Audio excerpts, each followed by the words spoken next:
دیکھیں یہ ایک فقہی مسئلہ ہے. امام حنیفہ کے نزدیک جو ہے وہ منی ناپاک ہے، اور امام شافعی کے نزدیک ناپاک نہیں ہے. دونوں کے اپنے اپنے دلائل ہیں. آپ کا جس پہ دلیل پہ دل ٹھکتا ہے آپ عمل کریں. یہ کوئی شرعی مسئلہ نہیں ہے کہ اس کے اوپر کوئی ہنگامہ کھڑا کیا جائے.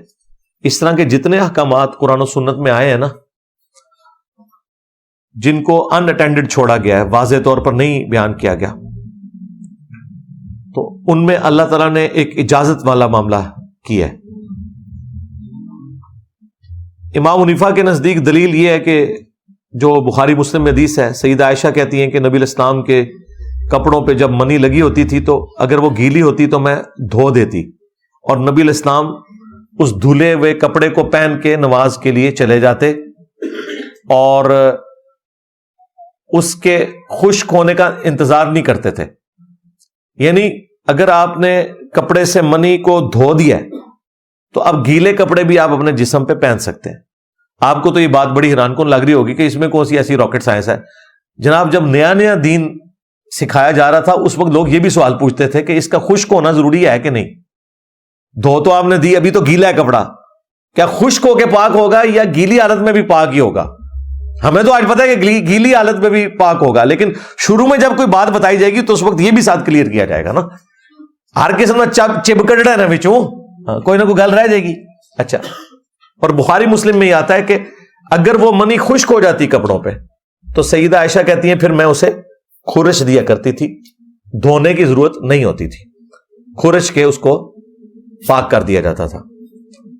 اب یہ جو خورشنے والا معاملہ ہے نا، یہ امام حنیفہ رحمۃ اللہ علیہ بھی مانتے ہیں کہ منی اگر خشک ہو جائے تو کپڑے سے خورش کے اگر اس سے اتار دیا جائے، یعنی اس کی خورچنا یہ ہے کہ وہ داغ تو ظاہر نہیں ختم ہوگا نا خورچنے سے، اس کو آپ اتنی زور سے رگڑیں گے کہ اس کی اکڑاہٹ جو ہے وہ ختم ہو جائے. اس کے بعد آپ یوں کر دیں، کپڑے کو یوں ملیں ایسے ایسے، پھر ایسے کریں اور وہ اوپر سے جھڑتی جائے یہاں تک کہ اس کی وہ سختی ختم ہو جائے اور بالکل ملائم ہو جائے کپڑا. داغ تو ختم نہیں ہو سکتا، تو یہ کپڑا پاک ہو جائے گا کیونکہ حدیث میں آیا ہوا ہے. اس سے انکار کون کر سکتا تھا؟ امام شافعی اسی کو دلیل بناتے ہیں. وہ کہتے ہیں کہ اگر یہ کھرچنے سے پاک ہو رہی ہے نا، اس کا مطلب ہے کہ منی ناپاک نہیں ہے، کیونکہ پانی تو اس کو لگا ہی نہیں گیا. پانی کے بغیر تو کپڑا پاک ہو ہی نہیں سکتا، اور پھر ابھی اثرات بھی اس کے باقی ہیں. کھرچنے سے زیادہ سے زیادہ اس کی اکڑاہٹ ختم ہوئی ہے نا، اس کا داغ تو باقی ہے، وہ اس میں سے نکل نہیں گیا مکمل طور پہ. لاجیکلی تو بات درست ہے، جو مرضی آپ کر لیں، جتنا مرضی کسی کپڑے کو رگڑ لیں، اس کے اندر جو اثرات ہیں وہ تو باقی ہیں. تو امام شافعی کہتے ہیں یہ اس بات کی دلیل ہے کہ کھرچنے سے پاک ہونا یہ انڈیکیٹ کر رہا ہے کہ منی ناپاک نہیں ہے. اب امام حنیفہ اور ان کے ساتھیوں کا موقف یہ ہے کہ اگر ناپاک نہیں ہے تو کھرچتے کیوں ہیں؟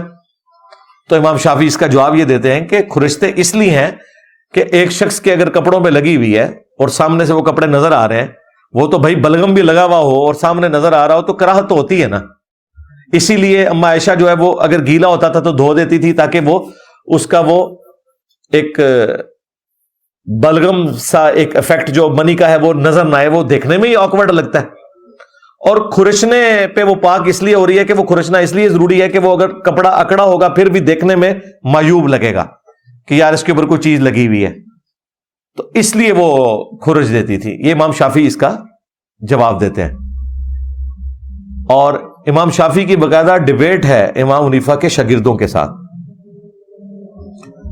چونکہ امام حنیفہ تو 150 ہجری میں فوت ہوئے ہیں اور امام شافعی 150 ہجری میں پیدا ہوئے ہیں. امام شافعی کے استادوں میں امام حنیفہ کے شاگرد ہیں امام محمد، بلکہ ان کی والدہ کے ساتھ امام محمد نے شادی کر لی تھی. اس کی وجہ سے امام شافعی کے وہ باپ بھی لگتے ہیں، والد نہیں باپ لگتے ہیں امام محمد. تو وہ امام محمد کے ساتھ باقاعدہ بحث کرتے تھے کہ امام حنیفہ کا یہ فتویٰ درست نہیں ہے. امام شافعی کو اپنی فقہ اسی لیے علیحدہ بنانی پڑی کہ انہیں پتہ چل گیا تھا کہ امام ابو حنیفہ رحمۃ اللہ علیہ اور امام مالک رحمۃ اللہ علیہ سے فقہی مسائل میں بہت بڑی بڑی غلطیاں ہو گئی ہیں، کیونکہ انہوں نے تابعین کے اقوال کے اوپر رلائے کیا ہے اور زیادہ تر مسائل میں اجتہاد کیا جن پہ احادیث ان کے بالکل خلاف تھی.